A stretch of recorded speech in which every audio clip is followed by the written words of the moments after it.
Hi, I'm JC with Overtorqued Rides, and today we're going to talk about my favorite subject, Hemi cylinder heads.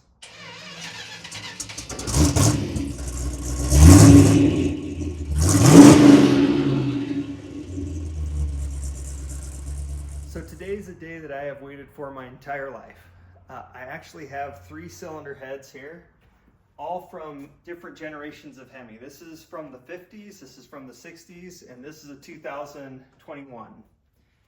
This is really amazing. I've always wanted to put these cylinder heads together and see what they look like compared to each other. This one obviously weighs next to nothing. It's aluminum, these other 2 are cast iron. And it's really cool to see what is different between these cylinder heads and actually what is the same, surprisingly. I mean, this is a 1958 cylinder head, and this is a 2021 cylinder head. There's a lot of differences, but a lot of it is still the same. The ports are huge, the valves are huge. It's amazing. This is a great day for me. This is a 426 cylinder head that I borrowed from my good buddy Joe Harden. He was kind enough to let me sneak it out of his shop for a little bit. Hopefully he gets it back. You loan your Hemi parts to your Hemi buddies and they might run off to Mexico with them. So anyways, let's take a look at these cylinder heads. So this cylinder head is from a 1958 Chrysler 392. You can see the combustion chamber is definitely hemispherical. They have 1 spark plug per cylinder.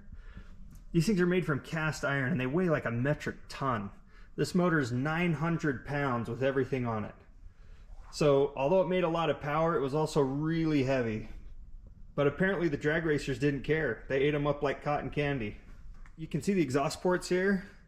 And even by today's standards, those are some large ports. By 1958 standards, those things are gigantic. These are the intake ports. Also, for the 50 standards, they were massive, massive intake ports. This cylinder head went through several variations. The 1951 version had intake, exhaust ports, and valves that were quite a bit smaller than what you see here. This was the last year of this motor, and by the time it got to this point, they had made some significant improvements over the 1951 version.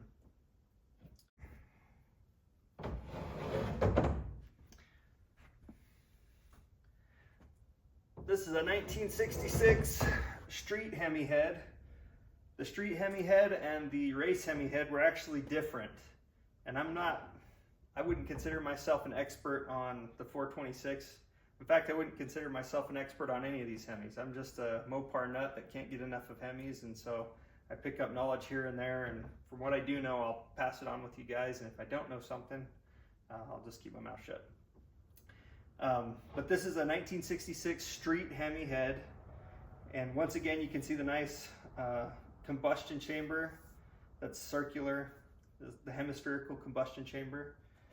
It's got massive intake ports, massive valves, much larger than the old 392 did, and the exhaust ports are also quite large. Very cool head. This head was developed for the Dodge Big Block, that what we traditionally call a wedge head. What you know is like the 440 and the 426, the 413. The wedge heads don't flow nearly as much as this head did, and in the 60s the Dodge engineering department was given the task of getting a big block that could compete on the NASCAR tracks, and this is what they came up with. So the block between a 426 Hemi and a 440 or a street 426 wedge, they look almost identical on the outside. There are a few changes that made them a lot stronger, and they modified the block a little bit to accommodate this cylinder head. So you can't just take 426 Hemi heads and bolt them onto a 440 or a 426 wedge. It's not that simple. There is a company that makes a conversion head that you can put on a 426 wedge block or a 440 block, and so you can do that, but the factory ones will not work.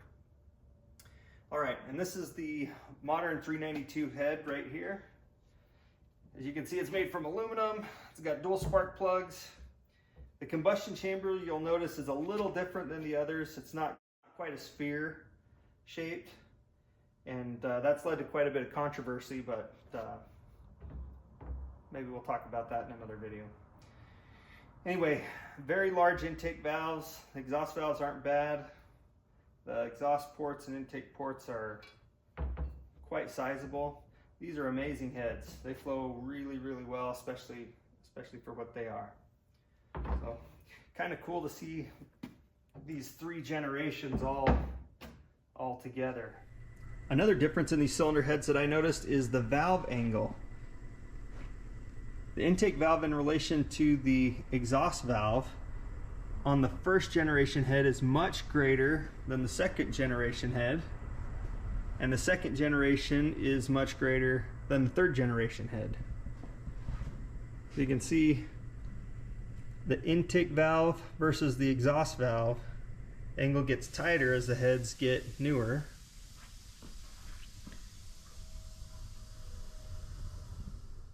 One of the major differences between these cylinder heads is the weight.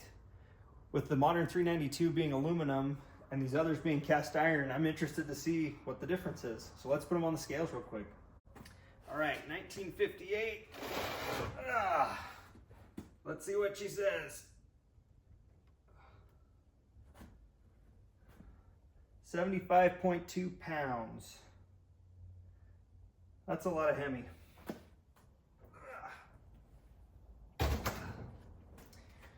Okay, second gen, you're up. Doesn't feel much different. Let's see what she weighs. 63.4 pounds for the second gen. I actually shaved a little weight off. That's not bad. Especially because the second gen flows quite a bit better. All right. Now for the featherweight. Let's see what this one does. 33.3 pounds, less than half the first gen, almost less than half of the second gen. All right, that was interesting.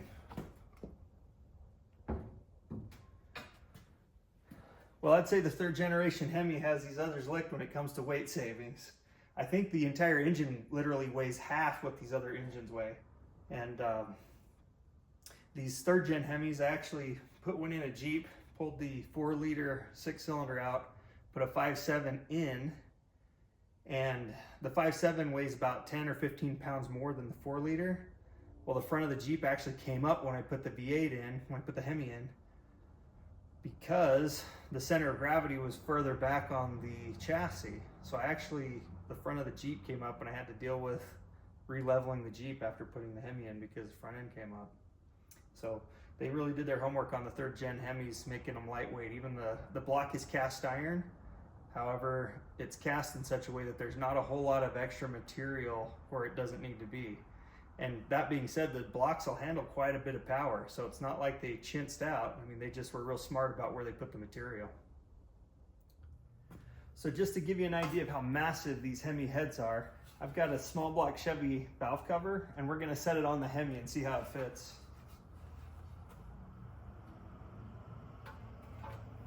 Maybe we're gonna need another one. You know, I don't even know if 2 of them are gonna cover it up. All joking aside, it really is a huge head. And on the inside, the cylinders aren't much bigger than a Chevy small block, but on the outside, because of this head design, they are huge. And they've got a really, really amazing appearance. If you've ever seen one, it's almost, the motor is, it's unimaginably big. It's very, very large. And I love all, I mean, if it's American and it's a V8, I love it. I think they're great. But the difference between a Chrysler Hemi and a regular wedge head engine, there's just really no comparison, both on performance and the appearance. The appearance of a Hemi is very intimidating. They just are massive, massive motors.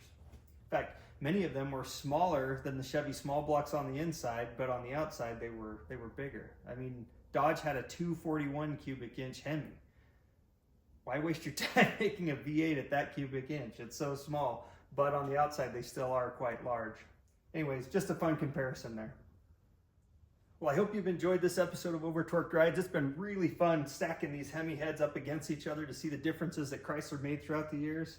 It's been something I've always wanted to do. I've always wanted to have these three stacked up next to each other to see what is the difference and how did it progress. Thanks for joining me.